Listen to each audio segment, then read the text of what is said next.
Ya, Assalamualaikum warahmatullahi wabarakatuh. Saya Arfi Hafizul Haki dengan NIM 230210006. Di sini saya akan mempresentasikan tentang materi pengecoran logam.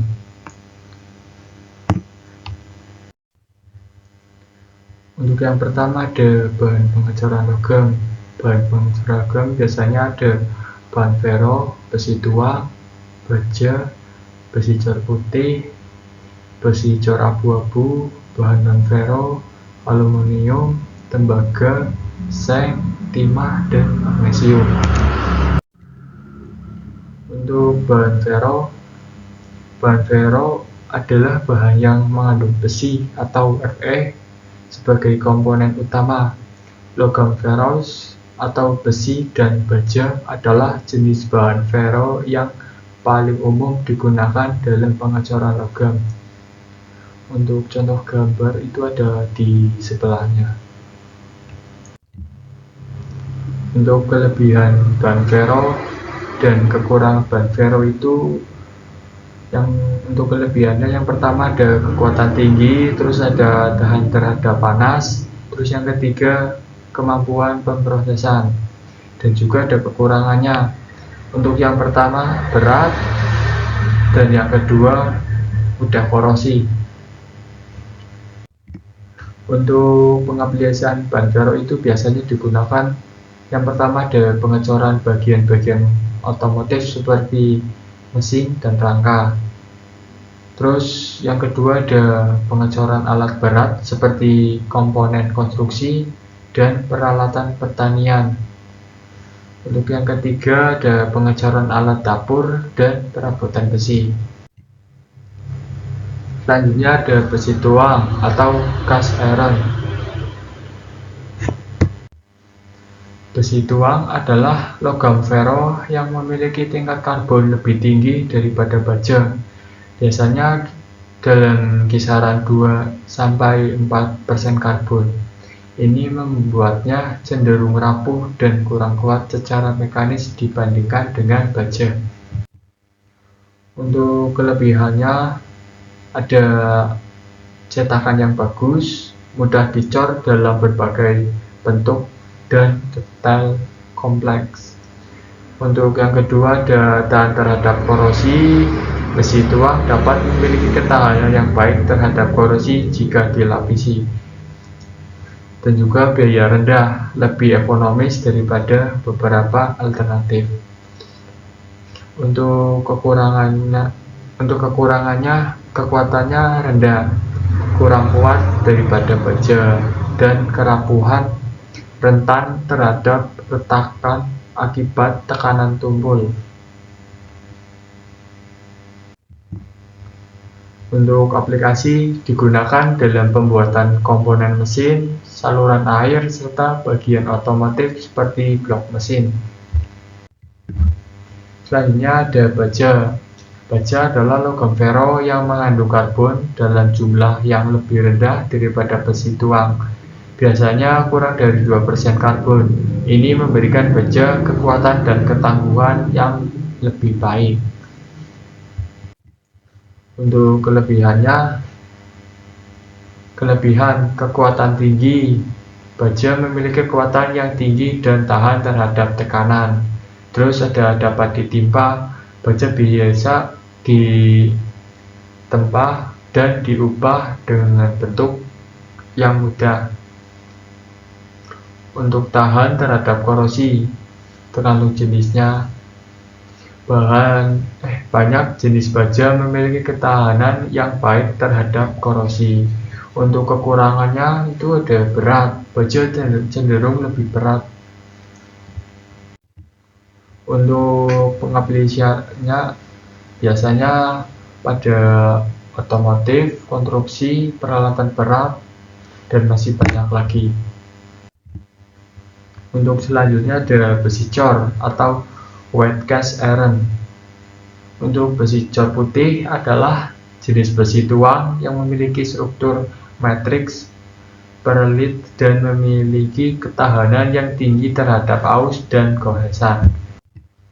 Untuk kelebihan ketahanan aus yang tinggi, cocok untuk aplikasi yang memerlukan ketahanan aus, seperti bola penggelinding dan plat aus. Untuk kekurangannya, kerapuhan, rentan terhadap keretakan. Untuk pengaplikasiannya biasanya digunakan dalam pembuatan bola penggiling, plat aus, dan komponen yang tahan aus.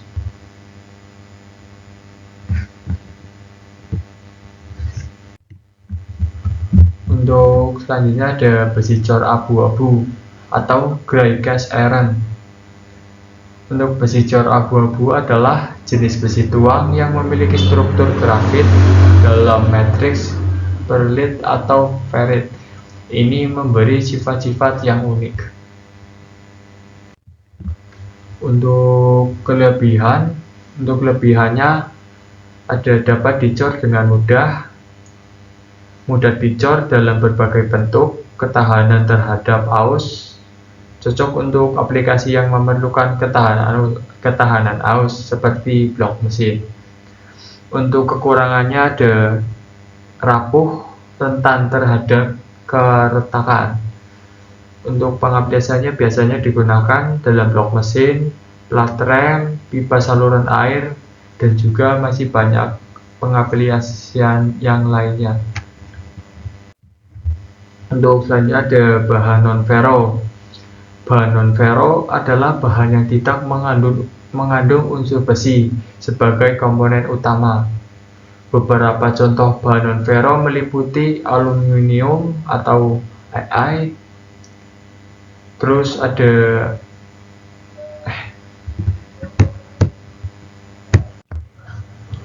untuk selanjutnya ada bahan non-ferro.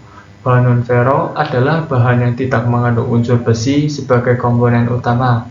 Beberapa contoh bahan non-ferro meliputi aluminium atau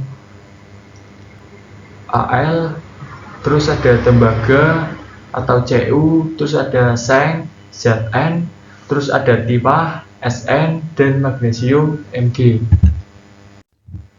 Untuk kekurangannya ada untuk kelebihan biasanya ringan, ketahanan terhadap korosi, konduktif, panas, dan listrik. Untuk sifat-sifat khusus selanjutnya ada kekurangan. Untuk kekurangannya kekuatan yang lebih rendah, terus ada biaya yang cukup lumayan mahal, terus suhu leleh yang rendah. Terus selanjutnya ada aluminium. Untuk aluminium adalah logam ringan yang memiliki berat jenis rendah dan tinggi kekuatan terhadap beratnya. Ini memiliki sifat konduktif, panas, dan listrik yang baik. Untuk kelebihannya ringan dan terhadap korosi dan konduktivitas. Untuk kekurangannya ada kekuatan rendah. Untuk kekurangannya itu kekuatannya cukup rendah. Untuk pengaplikasiannya biasanya digunakan untuk pengecoran logam seperti aluminium, sering digunakan dalam pengecoran logam untuk membuat komponen kendaraan, peralatan listrik, dan bagian-bagian ringan lainnya. Untuk selanjutnya ada tembaga. Tembaga adalah logam yang sangat baik dalam konduktivitas panas dan listrik. Ini juga memiliki ketahanan terhadap korosi yang baik. Untuk kelebihannya itu ada konduktivitas tinggi dan terhadap korosi. Untuk kekurangannya itu tembaga itu cukup lunak, dan untuk pengaplikasiannya biasanya digunakan untuk tembaga digunakan dalam pengecoran untuk pembuatan komponen elektronik, terus ada kabel, terus pipa, dan peralatan listrik lainnya. Untuk selanjutnya ada seng. Seng adalah logam yang umumnya digunakan untuk melapisi baja atau proses galvanisasi agar tahan terhadap korosi. Untuk kelebihannya itu tahan terhadap korosi, dan untuk kekuatannya itu cukup rendah. Untuk pengaplikasiannya biasanya seng digunakan Seng biasanya digunakan dalam proses pengecoran logam, tapi lebih sering digunakan sebagai pelapis pelindung pada permukaan baja dan logam lainnya. Untuk selanjutnya ada timah. Timah adalah logam yang memiliki titik leleh yang relatif rendah, sehingga mudah dilelehkan dalam digunakan dalam berbagai aplikasi. Untuk kelebihan timah ketahanan terhadap korosi, dan untuk kekurangannya kekuatannya cukup rendah. Untuk timah biasanya digunakan dalam pengecoran logam untuk membuat berbagai produk seperti kaleng makanan, terus ada mainan dan peralatan rumah tangga. Untuk selanjutnya ada magnesium. Magnesium adalah logam ringan yang memiliki berat jenis yang sangat rendah. Ini juga memiliki sifat korosi yang baik. Untuk kelebihannya itu ada ringan dan terhadap korosi. Kekurangannya itu reaktif. Untuk pengaplikasiannya itu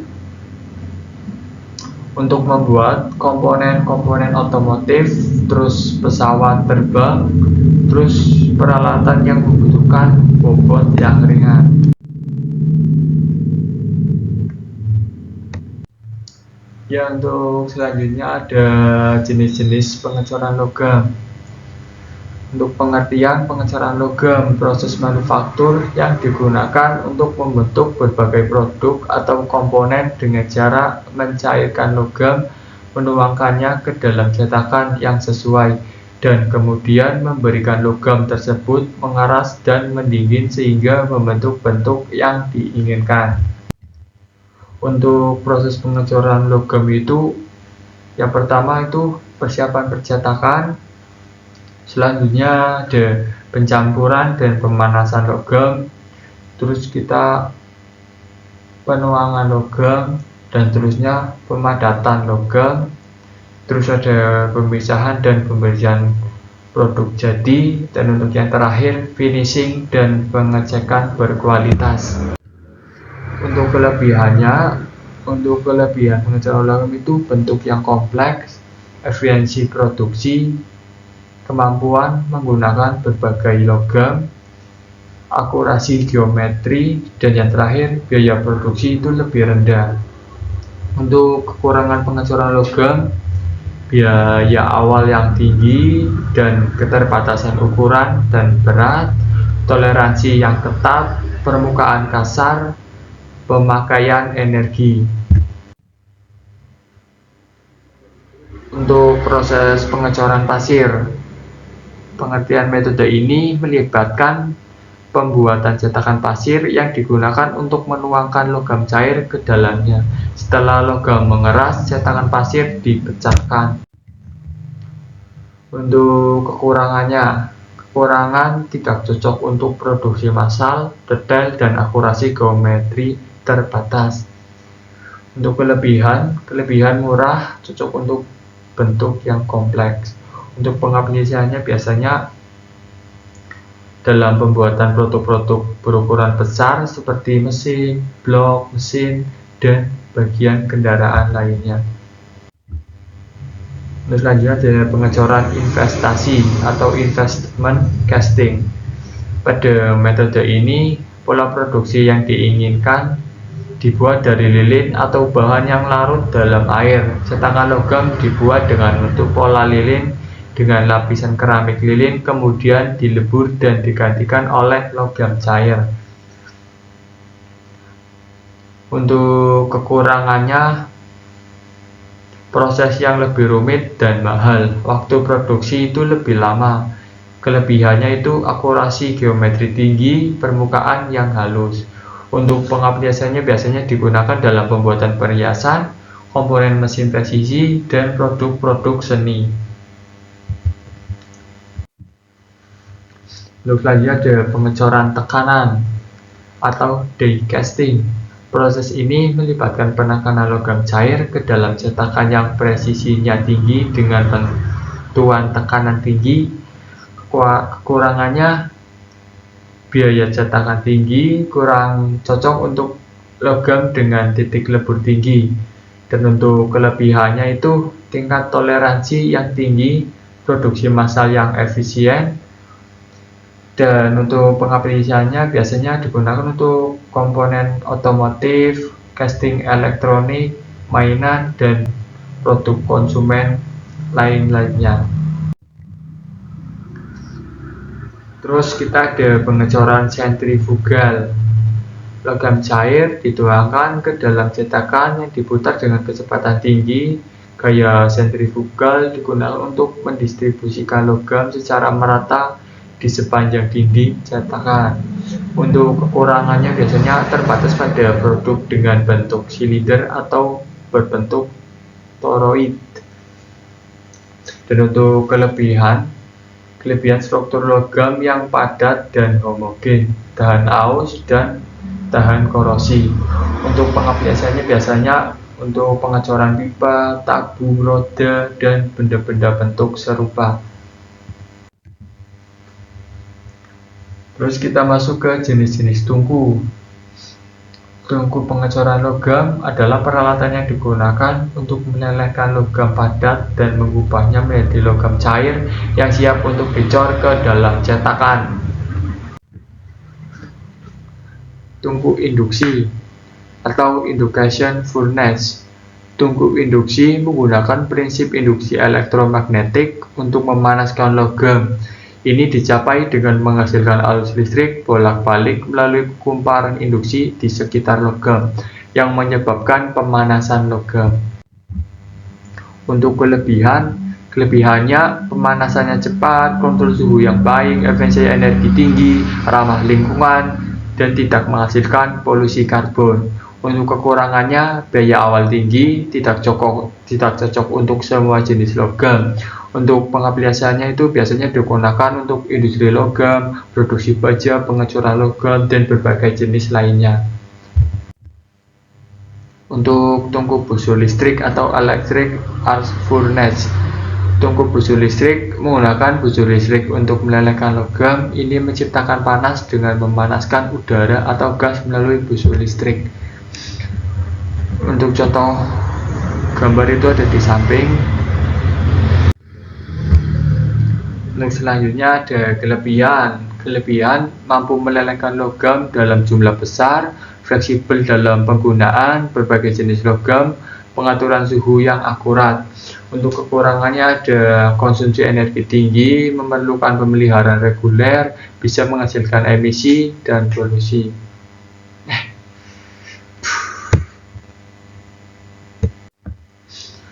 Untuk kelebihannya itu mampu melelehkan logam dan jumlah besar, fleksibel dalam penggunaan berbagai jenis logam, pengaturan suhu yang akurat. Untuk kekurangannya itu konsumsi energi tinggi, memerlukan pemeliharaan reguler, bisa menghasilkan emisi polusi.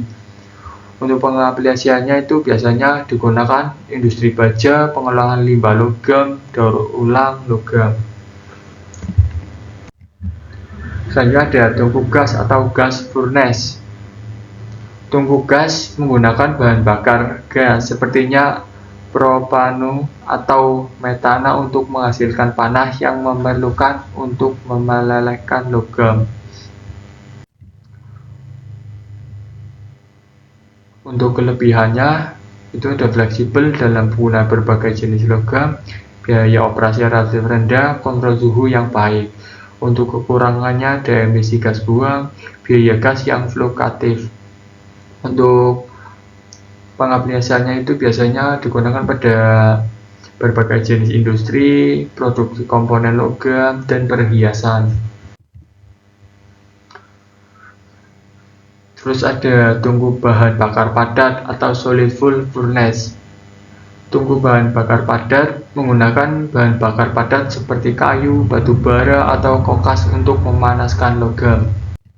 Untuk kelebihannya itu cocok untuk memproseskan logam dalam skala kecil, biaya operasi yang relatif rendah. Untuk kekurangannya itu efisiensi energi rendah, emisi polusi, kekurangan cocok untuk produksi besar. Dan untuk pengaplikasiannya itu biasanya digunakan untuk kerajinan logam, produksi suku cadang, produksi kuningan, atau perunggu. Untuk selanjutnya ada tungku kopala. Tungku kopala adalah jenis tungku yang digunakan untuk melelehkan besi cor atau cast iron dan logam besi campuran lainnya dalam induksi besi dan baja. Tungku ini bekerja dengan pengapian batu bara kokas untuk menciptakan suhu tinggi yang diperlukan untuk melelehkan besi dan menghilangkan kotoran serta oksida yang ada di dalam besi cor. Proses ini menghasilkan logam cair yang dapat digunakan sebagai bahan baku dalam berbagai aplikasi industri. Untuk kelebihan tungku kopala adalah efisiensi energi. Tungku kopala memiliki efisiensi energi yang tinggi karena menggunakan batu bara kokas sebagai bahan bakar yang menghasilkan panas tinggi dengan biaya relatif rendah. Terus ada pengecoran besi cor. Tungku kopala adalah alat yang ideal untuk melelehkan dan menghasilkan besi cor yang merupakan bahan baku penting dalam berbagai industri, termasuk konstruksi dan manufaktur. 3. Ada kapasitas produksi besar. Tungku kopala memiliki kapasitas produksi yang tinggi sehingga cocok untuk produksi besar. Terus ada kemampuan mengolah besi limbah. Tungku kopala dapat digunakan untuk mengolah besi limbah seperti serpian besi atau besi bekas.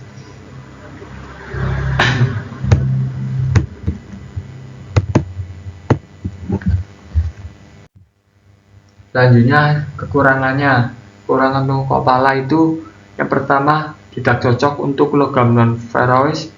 Terus tungku kopala tidak cocok untuk melelehkan logam non-ferrois seperti aluminium, tembaga, atau perunggu karena suhu tinggi yang diperlukan.